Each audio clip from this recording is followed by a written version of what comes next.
अध्यक्ष जी, मैं अपनी बात को शुरू करने से पहले, क्योंकि राजकुमार भी इस बात को कह रहे थे, ये 2 अप्रैल का दिन विशेष है सर।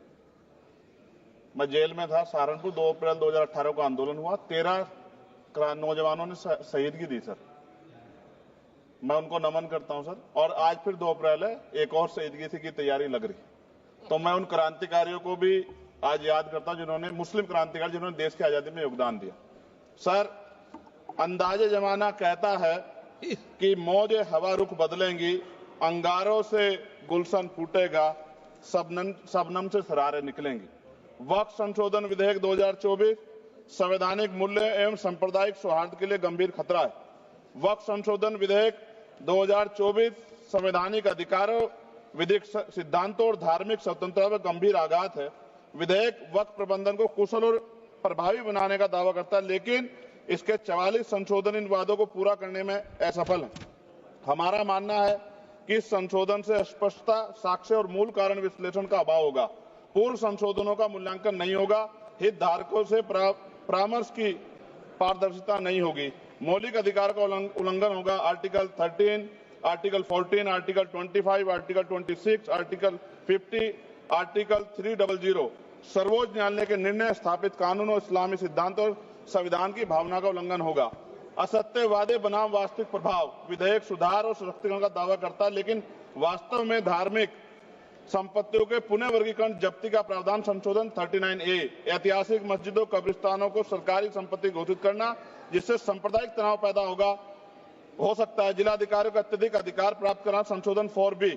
जिलाधिकारी सर सरकार के होते हैं, वो सरकार के हिसाब से काम होते हैं। यहाँ जितने MP बैठे हैं विपक्ष के, इनसे पूछ के देखो कि इनके जिले में क्या हाल है। इनके जिलाधिकारी सुनता नहीं सुनता, MP बैठे हैं, पूछ के देखो विपक्ष से, आपको पता लग जाएगा। सर, धार्मिक विशेषज्ञता या समुदाय की सलाह के बिना निर्णयों से संपत्ति विवाद और विश्वास की कमी उत्पन्न होगी। ट्रिब्यूनल की शक्ति कमजोर करना और मुस्लिम प्रतिनिधित्व हटाना, संशोधन 10B। धार्मिक कानून की त्रुटिपूर्ण व्याख्या और पक्षपाती निर्णय, दानकर्ता इच्छा की उपेक्षा व धार्मिक स्वतंत्रता का हनन, संशोधन 5A। दानकर्ता द्वारा समर्थन वापस, जिससे सामुदायिक संस्था कमजोर हुई। गैर मुस्लिमों द्वारा स्थापित वक्फ सुरक्षा समाप्त करना, संशोधन 104 की समाप्ति। अंतर धार्मिक सौहार्द प्रभावित होगा सर। सदियों पुरानी धार्मिक संपत्तियों पर सीमा अधिनियम लागू करना, संशोधन 27B। कब्जा की गई संपत्तियों की स्थायी हानि, धार्मिक विषयों को दरकिनार कर वक्फ निर्धारण करना, संशोधन 6C। धार्मिक ज्ञान के अभाव में संपत्तियों गलत वर्गीकरण, पंजीकृत वक्फ घोषणाओं को अपराध घोषित करना, संशोधन 312। भय के माहौल में धार्मिक दान में गिरावट, मनमाने सर्वेक्षण को और वर्गीकरण की अनुमति देना, संशोधन 8A। धन्यवाद वकील साहब। सर, अभी पूरा दो जाने दो। सारी धाराएं पढ़ दोगे आप तो? सर, 2 मिनट में खत्म करूंगा और ये इंपॉर्टेंट है सर, मौका दीजिए सर। बिना जवाबदेही के बड़े पैमाने पर वक्फ संपत्तियों का पुनः वर्गीकरण, प्रशासनिक भ्रम और प्रभावशीलता को नुकसान पहुंचाना, संशोधन 12D। कानूनी विवादों और कुप्रबंधन को वक्फ बोर्डों की विश्वसनीयता का नुकसान, स्पष्ट आधारों पर राज्य द्वारा वक्फ बोर्ड को भंग करने का अधिकार, संशोधन 3C। राज्य के व्यापक विरोध प्रदर्शन, धार्मिक लक्ष्य का लक्ष्य, सार्वजनिक हित के नाम पर वक्फ प्रशासन पर पूर्ण नियंत्रण, संशोधन 37C2। व्यापक स्तर पर अशांति विरोध प्रदर्शन, कानून व्यवस्था गंभीर स्थिति। सर, सरकार के उद्देश्य से नजर आता है मुस्लिम समुदाय के योगदानों पर नियंत्रण स्थापित करना, मुसलमानों को उनकी वक्फ संपत्ति वंचित करना, वक्फ स्थापित करने के अधिकार पर प्रतिबंध लगाना, वाकिफ और मुतवल्ली की इस्लामी परिवर्तन करना। इस विधेयक को वर्तमान रूप से स्वीकार करें और समावेशी परामर्श, कानून स्पष्टता, संवैधानिक धार्मिक सुरक्षा सुनिश्चित करें। सर, ये तो बिल पे था सर, क्योंकि आप कहते हैं बिल पे बोलना चाहिए, 2 दिन नहीं, लेकिन सर मैं सुबह से सुन रहा हूं सर 2-3 चीजें बोलूंगा सर। जो विद्वान सरकार मुसलमानों की कितनी हितैषी है सर, कुछ कह रहे हैं? जो विद्वान होता है वो बिल पे बोलता है। सर, बस खत्म कर रहा हूं। सरकार कितनी हितैषी है सर? केंद्रीय मंत्रिमंडल में एक भी मुस्लिम मंत्री नहीं है। सच तो यह है कि अभी ईद पे नमाज पढ़ने के लिए भी नए नियम बनाए गए, और जो नमाज पढ़ रहे थे उनके पीछे पुलिस कर्मचारी लाठी लेकर खड़ा था, मैंने खुद देखा सर।